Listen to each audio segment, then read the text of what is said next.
welcome back to Musical Literacy. This week I will be talking about the modes, and a very ancient form of the scale. So for the past 2 weeks we've been exploring the diatonic major and minor scales. So on the first week I played through C to C, and we learned that sound that we're most likely familiar with is a C major diatonic scale. The next lesson we played the relative minor scale, counting up 6 notes on that major scale we get to A, and that gives us our relative minor, and we learned that there are 2 minor scales, the harmonic minor and the melodic minor. We learned about structures, etc., etc. And that's all lovely. But today, what I want to bring to attention is there are many, many more scales than just the diatonic major and minor. Even though we are most likely familiar with those 2 scales, most of Western music is written in diatonic major and minor scales. So it's important to realize that a scale in its broadest sense simply means an orderly arrangement of notes. Whatever notes in a given time or place happen to exist, you orderly arrange those in an ascending and descending format.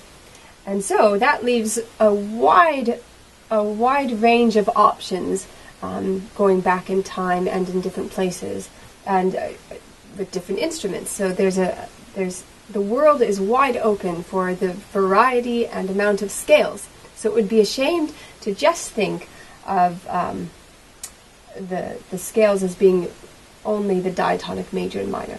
So today we will explore a few of those. Now today I really want to focus on the modes, but there are a few other scales that we could talk about. One is a whole tone scale.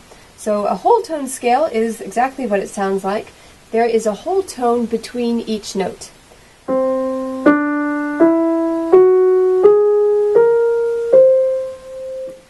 Kind of an odd feeling, isn't it? What ends up happening is, since there's equal distance between each of these notes, the tonic can easily change depending on where it's placed, because there's not that sense of forward movement. And a few composers play around with this. Debussy is often noted for being the person who explored it to exhaustion. Another scale is the pentatonic scale.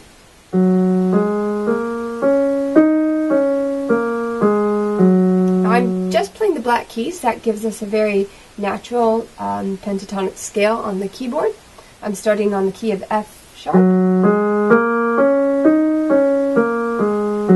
So if you wanted a sense of what a pentatonic scale sounds like, that's what it sounds like. A lot of Oriental music is written in the pentatonic scale, along with Scottish and Irish music. But today, though, what I wanted to focus on are the modes. And in order to really get a good sense of what the modes are, we'll have to take a history lesson. But I won't go too deep into history, but just to note that the modes originated out of ancient Greek thought. And interestingly, music for the ancient Greeks was linked to math, and math was linked to the ordering of all reality. So there's a very rich, deep tradition in music, math, and philosophy in ancient Greek thought. And many of the musical theorists were mathematicians and astronomers. And that's where you have the idea of the music of the spheres. Plato talked about this as being music, being sort of the sound representation of the mathematical reality of the distances between stars and planets, and even believe that the stars and the planets all play music because of their ratio of distance. And later on, this idea was picked up on by Shakespeare and by Milton. But we won't go too deeply into that. That's about the extent of my knowledge. it's all very fascinating and I'd love to read more. But for today, what I wanted to do is play through the church modes. Church modes. So what happens is the Greeks come up with this set series of 7 scales. Originally they had 15 notes that they were playing with. And I believe what that was the range of the Greek male voice. But what happened was, along came Ptolemy and decided, hey, we have 15 notes here, and actually what you can do is put those into 7 different scales. And that's what happened. So each on the keyboard, each octave became its own mode. Now, to confuse matters further, the church picked up on this in 600 CE, and it was Pope Gregory I who decided, I'm going to organize all this Greek music and I'm going to put them into 7 modes. Basically, I'm going to redo what the Greeks already did. But instead of using the Greek names for them, he decides to keep the scales and keep the titles of the scales, but he's going to rearrange them. So, for example, the Greek name for this sound becomes the is the Phrygian, but for the church it's the Dorian.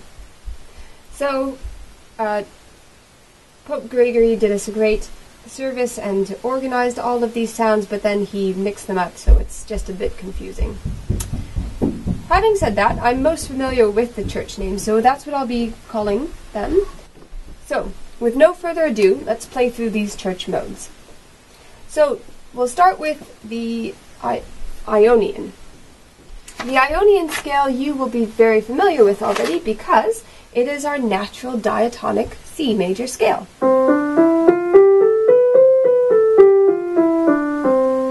And that's kind of the scale that stuck with later ears, and we thought, you know, that's exactly what a scale should sound like, and that becomes the foundation for a lot of Western music. Another one that you'll be familiar with is the Aeolian. And the Aeolian is the A to A and forms kind of the natural minor.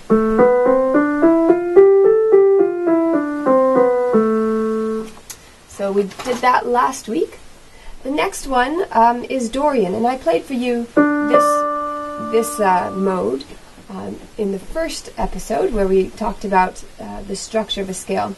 And so all of these modes are easy to replicate on the keyboard because what happens is you just play the octave. C to C is your Ionian mode, A to A is your Aeolian mode, D to D becomes the Dorian mode.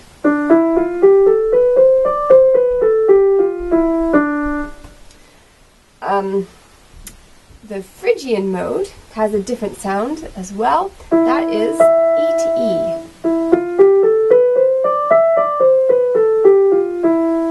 And I understand that the Greeks were actually quite partial to this sound, which is interesting. So our ears change depending on what time and place you are. The Lydian mode is F to F.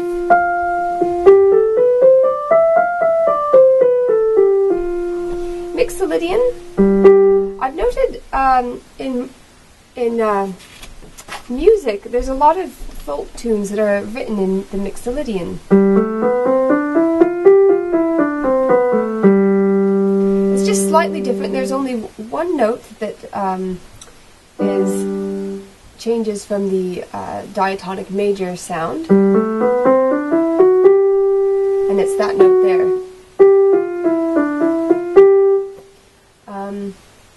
And lastly, we have the Hypophrygian, which is a B to B.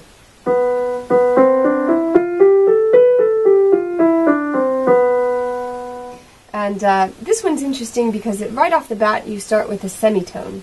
So instead of a nice full tone step, you start off with just a half a tone.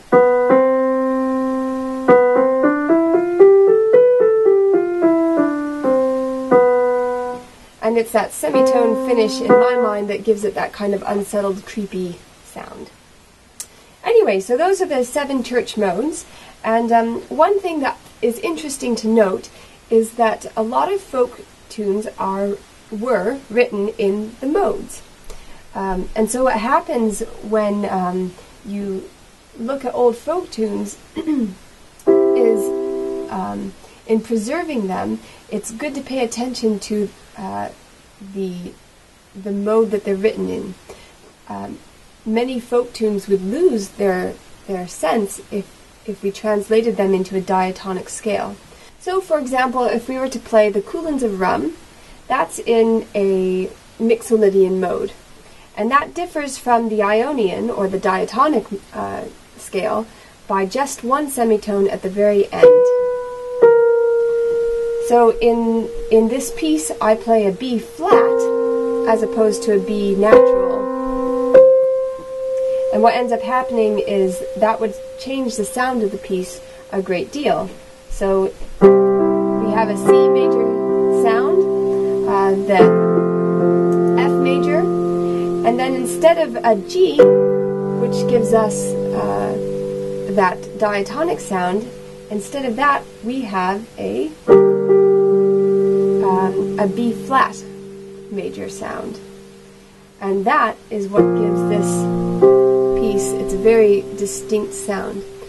So, in folk tune preservation, it's very important to pay attention to the key that it's written in, and to note that there are many different keys. There's not just a diatonic major and minor scale, but that there are many different scales in a musician's repertoire, and you can play around with them and pay attention to them, because it will definitely change the piece, and part of preserving music is keeping that tradition of different scales alive and well. Thank you for listening. That's all this week. Tune in next week if you're interested in finding out about intervals.